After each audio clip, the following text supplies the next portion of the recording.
इस कहानी की शुरुआत हुई थी आज से 20 साल पहले, जब किसी शहर जितना बड़ा एक एलियन स्पेसशिप अचानक साउथ अफ्रीका के शहर जोहान्सबर्ग के ठीक ऊपर आकर थम गया। इस घटना ने दुनिया भर में दहशत का माहौल पैदा कर दिया था। 3 महीने तक शहर के लोग डर के साए में जीते रहे। पर अजीब बात थी कि शिप से ना तो कोई एलियन बाहर आया और ना ही शिप में कोई भी हलचल दिखाई दी। तब गवर्नमेंट ने काफी सोच विचार कर एक कदम उठाया। उन्होंने शिप की छानबीन के लिए अपनी एक टीम भेजी, जो शिप के एक हिस्से को काटकर अंदर घुस गए। तब अंदर उन्होंने जो देखा उसने पूरी दुनिया के होश उड़ा दिए। अंदर एक बड़े कमरे में करीब 10 लाख से भी ज्यादा एलियंस मौजूद थे, जो किसी इंसानी आकार के झींगे यानी कि प्रॉन्स की तरह नजर आ रहे थे। पर वे एलियंस भूख और प्यास के कारण कुपोषित और बीमार हो चुके थे। उन एलियंस की लाचारी देख इंसानों को उन पर तरस आने लगा। तब गवर्नमेंट ने उनकी मदद करने का फैसला किया। उनके शिप के ठीक नीचे एक बड़े से इलाके में एक टेम्परेरी कैंप बनाई गई और हेलीकॉप्टर से उन एलियंस को उस कैंप तक लाया गया, जहाँ उन्हें खाना और पानी मुहैया कराया गया। लेकिन गवर्नमेंट ने कभी ये नहीं सोचा था कि आगे उन एलियंस का क्या किया जाएगा। नतीजन वे एलियंस इस इलाके में ही बस गए।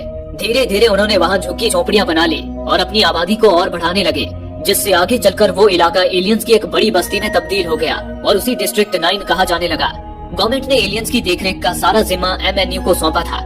MNU यानी कि मल्टीनेशनल यूनाइटेड हथियार बनाने वाली दुनिया की सबसे बड़ी संस्था थी। उन्होंने एलियंस को इंसानों से दूर रखने के लिए उनकी बस्ती को फेंसिंग तारों से घेर दिया और बस्ती के बाहर मिलिट्री फोर्स को उनकी निगरानी में तैनात कर दिया। लेकिन अब सवाल ये उठता था कि आखिर उन एलियंस के धरती पर आने का मकसद क्या था? क्या वो पृथ्वी पर मदद की आस में आए थे या अपना कब्जा जमाने? इसका पता लगाना मुश्किल था, क्योंकि इस वक्त धरती पर जितने भी एलियंस मौजूद थे सबके सब मंदबुद्धि थे। उनमें ज्यादा सोचने समझने और फैसले लेने की क्षमता नहीं थी। विशेषज्ञों के मुताबिक इसका मतलब ये हो सकता था कि वे सारे एलियंस वर्कर्स हों और उन्हें यहाँ लाने वाले उनके लीडर्स कुपोषित होकर पहले ही मर चुके हों। लेकिन वही कुछ विशेषज्ञ का मानना था कि ये एलियंस की कोई चाल भी हो सकती है, क्योंकि शुरुआत में उन्होंने एलियन स्पेसशिप के एक बड़े हिस्से को नीचे गिरते हुए देखा था। उन्हें शक था कि वो चीज स्पेसशिप का कमांड मॉड्यूल हो सकता है, जहाँ से शिप को कंट्रोल किया जाता है। लेकिन नीचे आने के बाद वो कमांड मॉड्यूल कहीं गायब हो चुका था, जिसे आज तक कोई ढूंढ नहीं पाया। इसके साथ ही MNU ने एलियंस के पास से उनके कई सारे हथियार बरामद किए थे। हथियार रखना एलियंस के लिए गैर कानूनी था, इसलिए हथियार के साथ पकड़े जाने पर उन्हें अरेस्ट कर लिया जाता था। वे एलियंस कितना भी खा लें हमेशा भूखे ही रहते थे। खाने की तलाश में वे शहरों में भी घुस जाते थे और इंसानों का फैलाया कचरा, जूते और यहाँ तक कि गाड़ियों के टायर तक खा जाते थे और काफी उत्पात भी मचाते थे। कभी वे गाड़ियों को ही आग के हवाले कर देते तो कभी ट्रेन को पटरी से उतार देते। हद तो तब हो गई जब एलियंस लोगों के पैसे और मोबाइल फोन्स जैसी चीजें चुराने लगे। शायद एलियंस के लिए ये सब बस एक खेल था, लेकिन इंसानों के लिए वे एक सिरदर्द बन गए थे। ऐसे ही 20 सालों तक एलियंस को झेलने के बाद लोग गवर्नमेंट से एलियंस को शहर से दूर भगाने की मांग करने लगे। तब MNU ने एलियंस को लेकर एक बड़ा कदम उठाया। उन्होंने शहर से 200 किलोमीटर दूर एक सुनसान इलाके में एलियंस के लिए एक नया कैंप तैयार किया और एलियंस को उस नए कैंप में शिफ्ट करने का फैसला किया। लेकिन करीब 18 लाख एलियंस को उनके घरों से हटाकर दूसरी जगह शिफ्ट करना उनके लिए एक बड़ी चुनौती थी। MNU के चीफ ने इस मिशन का कमांडिंग ऑफिसर विकस को चुना, जो MNU का कर्मचारी होने के साथ ही साथ चीफ का दामाद भी था। विकस MNU में एलियन अफेयर्स के तौर पर काम करता था, जिसमें उसे इंसानों की ओर से एलियंस से बातचीत करनी पड़ती थी। इस काम को करते हुए उसने एलियंस की भाषा भी अच्छी तरह से सीख लिया था और ये मिशन उसके करियर की एक बड़ी कामयाबी बनने वाली थी।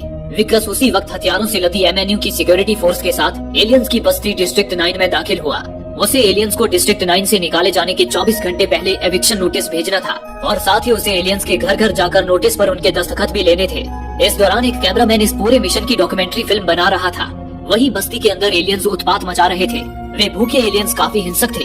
जानवरों को तो वे देखते ही पीट पीट कर मार डालते थे और उनकी हड्डियां तक चट कर जाते थे। विकस सिक्योरिटी फोर्सेस के साथ जब गाड़ी से बाहर निकला तो उन्हें देखते ही एलियंस में भगदड़ मच गई। वे सभी अपनी अपनी झोपड़ियों में जाकर छुप गए। इसी दौरान एक एलियन सिक्योरिटी फोर्स की गाड़ी के टायर को किसी च्युइंगम की तरह चबा चबा कर खाने लगा। एक सोल्जर उसे रोकने के लिए बंदूक लेकर जब उसकी ओर बढ़ा तो उस एलियन ने सोल्जर को एक जोर की लात मारी, जिससे उस सोल्जर का हाथ ही धड़ से अलग हो गया। लेकिन विकस ने फिर भी शांति बनाए रखा, क्योंकि वो एलियंस के हिंसक स्वभाव से वाकिफ था। उसे ये पता ही था कि एलियंस खाने के लालची हैं और उन्हें कैट फूड सबसे ज्यादा पसंद है। इसलिए विकस उन्हें कैट फूड का लालच देकर कागजात पर उनके पंजे का ठप्पा लेता जा रहा था। उसे एलियंस के साथ ही साथ अपराधियों से भी सतर्क रहना था। डिस्ट्रिक्ट 9 में गवर्नमेंट ज्यादा दखल नहीं देती थी, इसलिए डिस्ट्रिक्ट 9 अपराधियों का भी अड्डा बन चुका था। ओबे सांजो नाम का एक खतरनाक नाइजीरियन अपराधी वहाँ अपनी गैंग चलाता था। ओबे सांजो और उसके आदमी एलियंस की कीमती चीजों के बदले कैट फूड, मीट, शराब और यहाँ तक कि जी बहलाने के लिए औरतें भी सप्लाई करते थे। यही वजह थी कि एलियंस इंसानों से पैसे और उनकी चीजें चुराने लगे थे, ताकि वो अपने लिए खाना खरीद सके। एलियंस को कैट फूड इतना पसंद था कि उसके बदले वे ओबे सांजो को अपने हथियार भी दे देते थे। यहाँ तक कि उन्होंने केवल कैट फूड के 100 पैकेट के बदले अपना एक एडवांस रोबोट भी उन्हें दे रखा था। एलियंस के हथियार इतने खतरनाक होते थे कि एक ही शॉट में वो किसी इंसान को टमाटर की तरह फोड़ डालते थे। लेकिन अब तक वो हथियार ओबे सांजो के किसी काम के नहीं थे, क्योंकि उनकी टेक्नोलॉजी काफी ज्यादा एडवांस थी। वो हथियार केवल एलियंस के डीएनए से एक्टिवेट होते थे, यानी कि उस हथियार को केवल एलियंस या फिर ऐसा कोई जीव ही चला सकता था जिसमें उन एलियंस का डीएनए हो। ओबे सांजो जादू टोने पे यकीन रखता था। उसे लगता था कि एलियंस का मांस खाने से उसके अंदर एलियंस की शक्ति आ जाएगी और फिर वो उनके हथियारों का इस्तेमाल कर पाएगा। इसलिए वो हर रोज एलियंस का कच्चा मांस खाया करता था। अपाहिज होने के बावजूद ओबे सांजो का खौफ इतना था कि विकस भी उससे नजरें चुराता हुआ उसके इलाके से निकल गया और आगे एक एलियन की झोपड़ी में आया। उसने जब झोपड़ी का दरवाजा खोलकर देखा तो वहाँ एलियंस के ढेर सारे अंडे पनप रहे थे।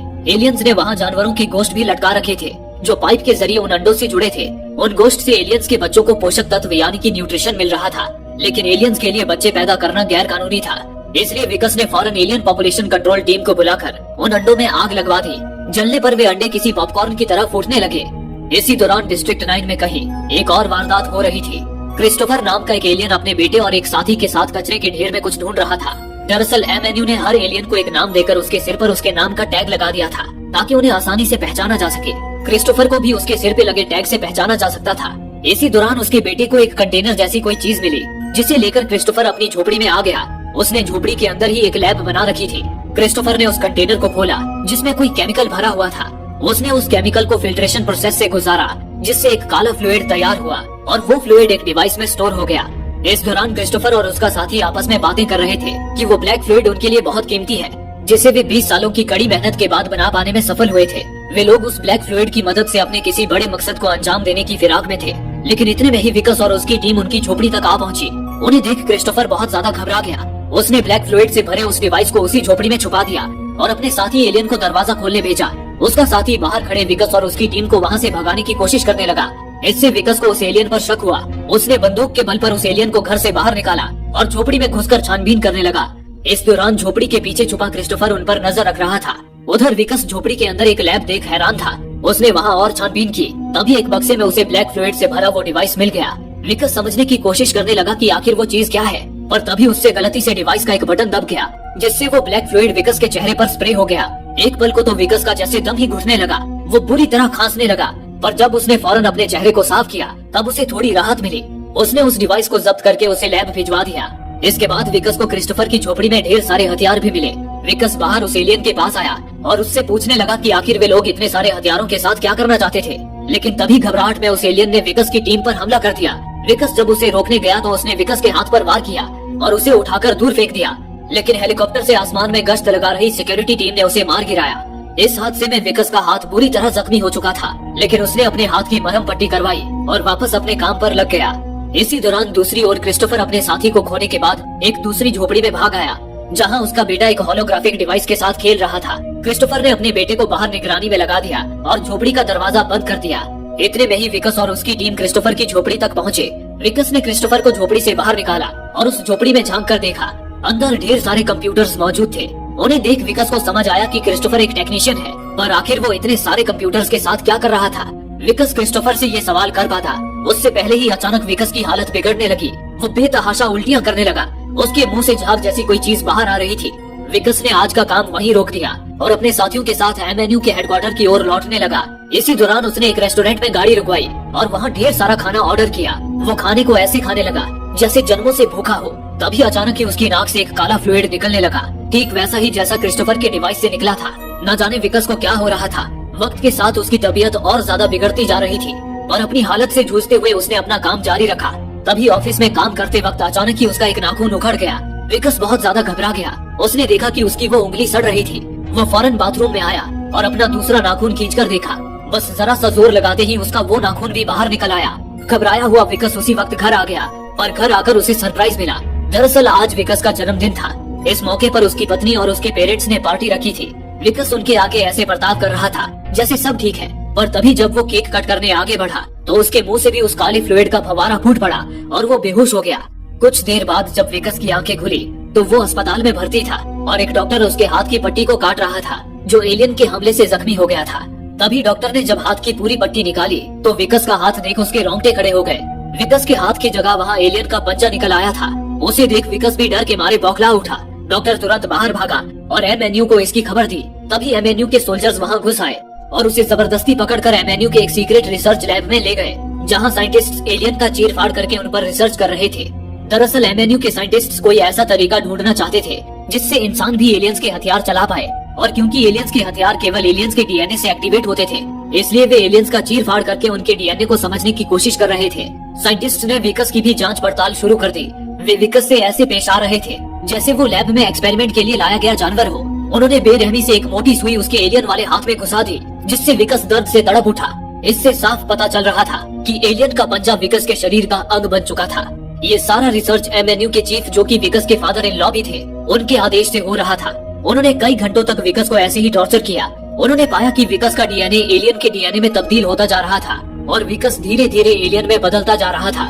वे उसे एक बड़े से हॉल में ले आए, जहां वे विकस से एलियंस के हथियार टेस्ट करवाने वाले थे। विकस के मना करने के बावजूद उन्होंने जबरदस्ती उसे एलियन की एक बंदूक थमा दी। विकस के हाथ में आते ही एलियन की बंदूक एक्टिवेट हो गई। ये देख साइंटिस्ट काफी उत्साहित हो गए। वे विकस से जबरदस्ती एलियंस के सारे हथियारों का टेस्ट करवाने लगे। पहले तो उन्होंने जानवरों को विकस का निशाना बनाया, लेकिन फिर एक एलियन को निशाने पे खड़ा कर दिया। उस लाचार एलियन को देख विकस साइंटिस्ट के आगे गिड़गिड़ाने लगा। उसने कहा कि वो उनकी सारी बातें मानने के लिए तैयार है, पर उन्हें उस बेचारे एलियन को छोड़ना होगा। लेकिन तभी साइंटिस्ट ने विकस के हाथ में बिजली का झटका दिया, जिससे उसके हाथ से ट्रिगर दब गई और उस एलियन के परखच्चे उड़ गए। विकस अपनी लाचारी पर आंसू बहाने के अलावा कुछ न कर सका। वहीं अब एमएनयू के साइंटिस्ट को विकस के रूप में जैसे खजाना मिल चुका था, क्योंकि इस वक्त उसके शरीर में एलियन और इंसान दोनों का मिला जुला डीएनए था, जिसकी बदौलत वे एलियंस के सारे हथियारों को इंसानों के लिए अनलॉक कर सकते थे। लेकिन विकस जल्द ही पूरी तरह एलियन में बदल जाने वाला था, और तब उसका डीएनए साइंटिस्ट के किसी काम नहीं आता। इसलिए उन्होंने उसी वक्त विकस को काटकर उसके बॉडी पार्ट्स को सुरक्षित करने का तय किया। इस पर विकस का फादर इन लॉ भी राजी हुआ, क्योंकि अगर इंसान भी एलियंस के बायो वेपन्स चलाने में कामयाब हो जाते तो ये टेक्नोलॉजी दुनिया भर में बेचकर उसे ही फायदा होने वाला था। विकस अपने फादर इन लॉ से अपने जान की भीख मांगने लगा, लेकिन पैसों के लालच में अंधे हो चुके उसके फादर इन लॉ ने उसकी मौत की अर्जी पर मुहर लगा दी। कुछ समय बाद साइंटिस्ट विकस को स्ट्रेचर से बांधकर ऑपरेशन थिएटर में ले आए। वे जिंदा ही विकस की छाती को फाड़ने वाले थे। विकस उनसे रहम की भीख मांगने लगा, लेकिन वे नहीं रुके। तभी विकस किसी तरह स्ट्रेचर से आजाद हो गया और गुस्से में साइंटिस्ट को मार पीट कर पस्त कर दिया। उसके बाद वो चीफ साइंटिस्ट को चाकू की नोक पर रखकर एमएनयू के हेडक्वार्टर से भाग निकला, पर जल्द ही एमएनयू की पूरी सिक्योरिटी फोर्स उसके पीछे लग गई। विकस किसी तरह उनसे छुपता फिर रहा था। साथ ही एलियन में तब्दील होने के कारण उससे भूख भी बर्दाश्त नहीं हो रही थी। वो एक रेस्टोरेंट में आकर खाना ऑर्डर करने लगा, पर तभी उसने टीवी पर एक न्यूज देखा। उसके फादर इन लॉ ने न्यूज में ये अफवाह फैला दी थी कि विकस ने किसी फीमेल एलियन के साथ नाजायज संबंध बनाया है, जिस वजह से उसमें इन्फेक्शन फैल गया है, इसलिए वो एलियन में तब्दील होता जा रहा है। उन्होंने ये तक कह दिया कि अगर किसी ने भी विकस को छुआ तो वो भी एलियन में तब्दील होने लगेगा। एमएनयू ने विकस की एलियन के साथ संबंध बनाते हुए एक नकली फोटो भी न्यूज में दिखा दी। उसे देखने के बाद रेस्टोरेंट के सारे कस्टमर्स विकस से डरकर भाग गए। वहीं रेस्टोरेंट की ओनर विकस को भगाने के लिए उस पर गोलियां चलाने लगी। जैसे तैसे विकस अपनी जान बचाकर भागा। अब तो आम लोगों के बीच भी विकस सुरक्षित नहीं था। ऐसे हालात में उसे छुपने के लिए केवल एक ही जगह नजर आई, डिस्ट्रिक्ट 9। वो एक आदमी का फोन चुराकर भागा और सुरक्षा तार को फांदकर डिस्ट्रिक्ट 9 में घुस गया। भूख अब विकस से बर्दाश्त नहीं हो रही थी। वो एलियंस की तरह नाइजीरियन माफिया से कैट फूड खरीदकर खाने पर मजबूर हो गया, पर तभी खाते वक्त उसके 2 दांत भी झड़ गए।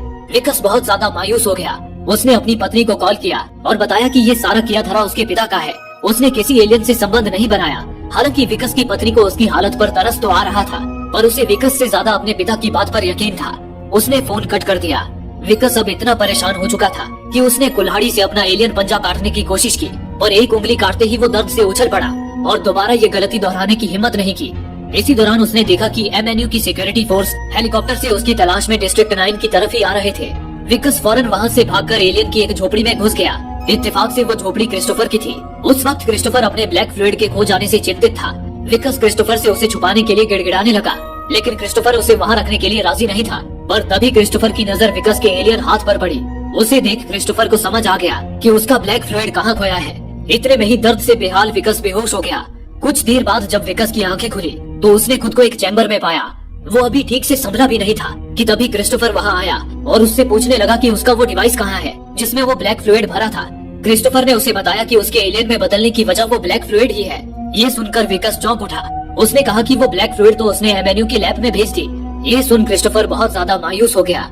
इसी दौरान विकस ने गौर किया कि वो इस वक्त जहाँ मौजूद था वो झोपड़ी के नीचे छुपा हुआ एलियन शिप का कमांड मॉड्यूल था, जहाँ से शिप को कंट्रोल किया जाता था। वहीं क्रिस्टोफर का बच्चा भी मौजूद था, जिसने विकस को बताया कि वो ब्लैक फ्लूइड उनकी शिप का फ्यूल था। वो फ्यूल उस कमांड मॉड्यूल में लगता था, जिससे उनकी शिप को दोबारा शुरू किया जा सकता था। क्रिस्टोफर फ्यूल से शिप को दोबारा शुरू करके अपने साथियों के साथ अपने प्लेनेट पर वापस लौटना चाहता था। उसका ये प्लान सुनकर विकस खुश हो गया। उसने कहा, मुझे पता था तुम लोगों में कोई न कोई इंटेलिजेंट एलियन भी जरूर मौजूद होगा। मुझे ये सुनकर अच्छा लगा कि तुम लोग यहाँ से जाना चाहते हो। अभी भी क्या बिगड़ा है, तुम दोबारा फ्यूल बनाकर यहाँ से निकल सकते हो। लेकिन क्रिस्टोफर ने कहा, अब ये मुमकिन नहीं है। फ्यूल की इतनी सी मात्रा जमा करने में मुझे 20 साल लग गए थे, इसलिए अब उसे दोबारा जमा कर पाना संभव नहीं है। खैर, अगर वो फ्यूल मेरे पास होता तो मैं तुम्हें ठीक भी कर सकता था। इतना सुनते ही विकस खुश होकर बोला, क्या कहा तुमने? तुम मुझे वापस इंसान बना सकते हो? और कैसे? जवाब में क्रिस्टोफर ने कहा, मेरे मदरशिप में एक मशीन है जिससे मैं तुम्हें दोबारा इंसान बना सकता हूँ, लेकिन बिना फ्यूल के ये संभव नहीं है, क्योंकि जब तक मैं इस कमांड मॉड्यूल में फ्यूल डालकर इसे स्टार्ट नहीं करता और मदरशिप से अटैच नहीं करता, तब तक वो मशीन भी ऑन नहीं होगी। इसलिए अगर हमें वापस अपने प्लेनेट पर लौटना है और तुम्हें दोबारा इंसान बनना है, तो हमें किसी भी हाल में वो फ्यूल हासिल करना ही होगा, चाहे इसके लिए हमें एमएनयू की लैब में ही क्यों न जाना पड़े। हालांकि विकस का वापस एमएनयू में जाना अपनी ही मौत को दावत देने जैसा था। वो सोच में पड़ गया। अब उसका शरीर भी सड़ता जा रहा था, और जिस तरह किसी ककून से तितली बाहर आती है, वैसे ही विकस के इंसानी जिस्म से एलियन का शरीर बाहर आ रहा था। दोबारा इंसान बनने की चाहत में विकस ने एमएनयू से फ्यूल चुरा कर लाने का ठान लिया, लेकिन इस मिशन के लिए उसे हथियारों की जरूरत थी, और ऐसे वक्त में उसे केवल एक ही जगह से हथियार मिल सकते थे, ओबे सांजो के अड्डे से। विकस उसी वक्त ओबे सांजो के अड्डे में जा पहुंचा, लेकिन उसे जरा भी अंदाजा नहीं था कि उसने वहां आकर कितनी बड़ी गलती कर दी है, क्योंकि उस वक्त तक अखबार के जरिए ये अफवाह ओबे सांजो तक भी फैल चुकी थी कि एलियन से संबंध बनाने के कारण विकस एलियन बनता जा रहा है।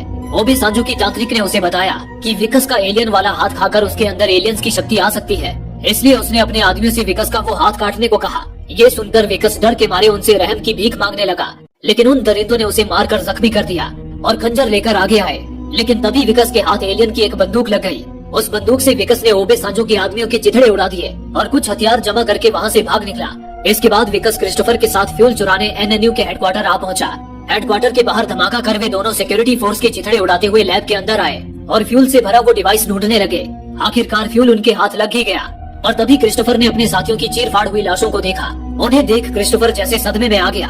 विकस उसे कवर देता हुआ जल्दी वहाँ से भागने को कहता रहा, लेकिन मायूस क्रिस्टोफर बुत की तरह वहीं जमा हुआ था। उधर सिक्योरिटी फोर्स का कर्नल अपनी टीम के साथ लगातार उन पर हमला किए जा रहा था। शुक्र था कि विकस के पास एलियन की गन थी, जिसका हर शॉट दुश्मन पर अपने आप ही निशाना साधकर उनका कीमा बना देता था। विकस के काफी समझाने पर क्रिस्टोफर ने होश संभाला और वे एमएनयू के हेडक्वार्टर से भागकर डिस्ट्रिक्ट 9 में दाखिल हो गए। लेकिन अब कर्नल और उसकी टीम हाथ धोकर विकस के पीछे लग चुकी थी। उन्हें विकस को जिंदा पकड़ने के आदेश मिले थे। उधर विकस और क्रिस्टोफर उस झोपड़ी में आ गए जिसके नीचे कमांड मॉड्यूल मौजूद था। अब उन्हें जल्द से जल्द कमांड मॉड्यूल को स्टार्ट करके मदरशिप तक पहुंचना था। क्रिस्टोफर ने अपने बेटे को नीचे कमांड मॉड्यूल संभालने भेज दिया और कंप्यूटर पर कुछ सेटअप करने लगा। इसी दौरान विकस ने क्रिस्टोफर से पूछा, अब तो हम मदरशिप तक पहुंच सकते हैं, वहां पहुंचकर मुझे ठीक करने में तुम्हें कितना समय लगेगा? इस पर क्रिस्टोफर ने कहा, 3 साल। ये सुनकर विकस के पैरों तले जमीन ही खिसक गई। उसने पूछा, और तुम्हें इतना समय क्यों लगेगा? इस पर क्रिस्टोफर ने कहा, क्योंकि पहले मुझे अपने सारे साथियों को बचाना है, वरना तुम इंसान मेडिकल एक्सपेरिमेंट के नाम पर मेरे सारे साथियों की बलि चढ़ा दोगे। मुझे पहले अपने प्लेनेट में जाकर मदद लानी है। वापस लौटने में मुझे 3 साल लगेंगे। मैं वादा करता हूँ, वापस लौटकर तुम्हें दोबारा इंसान बना दूंगा। ये सुनकर विकस का खून खौल उठा। उसने क्रिस्टोफर को ही बंदूक से मारकर बेहोश कर दिया और फ्यूल लेकर नीचे कमांड मॉड्यूल में आ गया। वहाँ उसने क्रिस्टोफर के बेटे से झूठ कह दिया कि उसके पिता ठीक है। इसके बाद उसने फ्यूल को उसकी जगह पर फिट किया, जिससे वो कमांड मॉड्यूल स्टार्ट हो गया। इसी दौरान उधर कर्नल विकस को ढूंढता हुआ क्रिस्टोफर की झोपड़ी तक पहुंच गया। उसने क्रिस्टोफर को धमकाते हुए पूछा कि विकस कहाँ है। इस पर क्रिस्टोफर ने नीचे कमांड मॉड्यूल की ओर इशारा किया, जिसके बाद कर्नल उस मॉड्यूल को खोलने की कोशिश करने लगा, लेकिन उससे वो खुल ही नहीं पाया। उसने क्रिस्टोफर को धमकाते हुए उसे खोलने को कहा, और क्रिस्टोफर किसी भी हाल में उसे खोलना नहीं चाहता था, क्योंकि अंदर उसका बेटा भी था। तभी दूसरी ओर विकस कमांड मॉड्यूल की पायलट सीट पर बैठ गया और उसे पता नहीं था कि कमांड मॉड्यूल को चलाना कैसे है। उसने फ्लूइड से भरी 2 कंटेनर में अपने दोनों हाथ घुसा दिए। वो ही उस कमांड मॉड्यूल का कंट्रोलर था। उसकी मदद से विकस उसे उड़ाने लगा। उधर कमांड मॉड्यूल को हिलते देख क्रिस्टोफर और कर्नल वहाँ से भाग खड़े हुए और विकस कमांड मॉड्यूल को उड़ाता हुआ मदरशिप की ओर ले जाने लगा। पर तभी कर्नल की टीम ने कमांड मॉड्यूल पर रॉकेट दाग दी, जिससे कमांड मॉड्यूल बेकाबू होकर जमीन पर आ गिरी। बदकिस्मती से इस हादसे में विकस बुरी तरह घायल हो गया और आखिरकार कर्नल ने उसे दर्द पहुंचा। वो विकस और क्रिस्टोफर को गिरफ्तार करके वापस एमएनयू के लैब में ले जाने लगा। क्रिस्टोफर को अपने बेटे की फिक्र होने लगी, जो अब भी कमांड मॉड्यूल में ही छुपा हुआ था। वहीं विकस को सब कुछ खत्म सा लगने लगा था। और तभी अचानक कर्नल की टीम पर हमला हुआ और एक ट्रक ने टक्कर मारकर उनकी गाड़ी को पलट कर रख दिया। उन पर हमला करने वाले ओबे सांजो के आदमी थे, जिन्हें ओबे सांजो ने विकस को पकड़ने भेजा था, क्योंकि ओबे सांजो विकस का मांस खाने के लिए बेताब था। उसके साथ ही कर्नल की नाक के नीचे से विकस को उठाकर अपने अड्डे पे ले आए अब ओबे सांजो विकस के हाथ को काटकर खाने में जरा भी देरी नहीं करना चाहता था। तांत्रिक विकस का हाथ काटने से पहले उस पर झाड़ फूंक करने लगी। तभी ओबे सांजो के एक आदमी ने विकस का हाथ काटने के लिए खंजर निकाल लिया। इस दौरान 3-4 लोग विकस को कसकर पकड़े हुए थे। वे जैसे ही उसका हाथ काटने को हुए, वैसे ही उन सभी पर एक जोरदार हमला हुआ, जिसने उन सभी को टमाटर की तरह फोड़ कर रख दिया। वो हमला उनके पीछे मौजूद एलियन रोबोट ने किया था, जिसे कमांड मॉड्यूल से क्रिस्टोफर का बेटा कंट्रोल कर रहा था।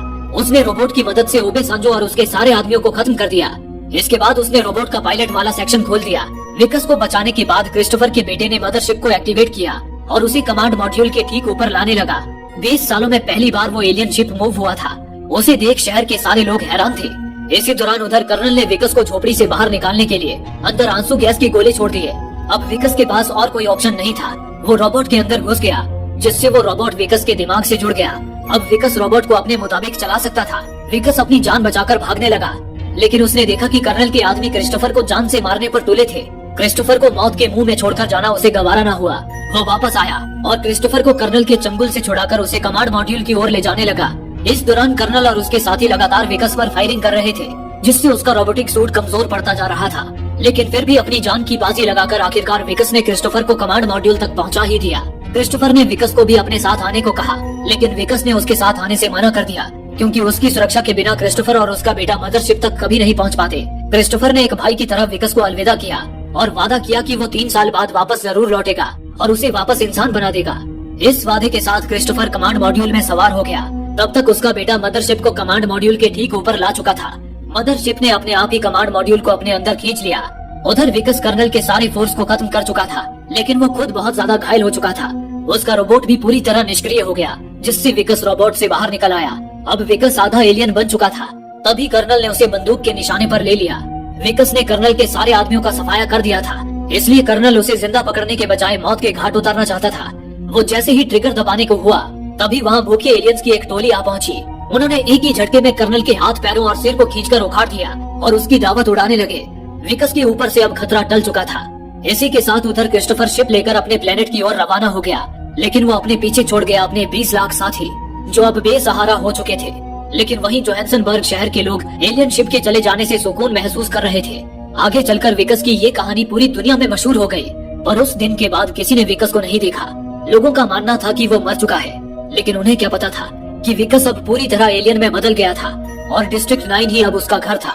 हालांकि ये जिंदगी उसे नर्क से भी बदतर लग रही थी, लेकिन वो इस उम्मीद में जी रहा था कि क्रिस्टोफर अपना वादा जरूर निभाएगा। एक न एक दिन वो पृथ्वी पर वापस लौटेगा और उसे एक बार फिर इंसानियत का तोहफा देगा। विकस उस दिन का इंतजार करता रहा और इसी के साथ ये फिल्म यहीं समाप्त हो गई। दोस्तों, आप में से काफी लोगों का कहना है कि हमारे वीडियोस आप तक नहीं पहुंच पा रहे हैं। उसके लिए आप सब्सक्राइब बटन को दबाने के बाद नोटिफिकेशन के बेल आइकन पर क्लिक करें और ऑल का ऑप्शन सिलेक्ट कर लें, ताकि हमारी सारी वीडियोस की नोटिफिकेशन आप तक पहुंच सके। धन्यवाद।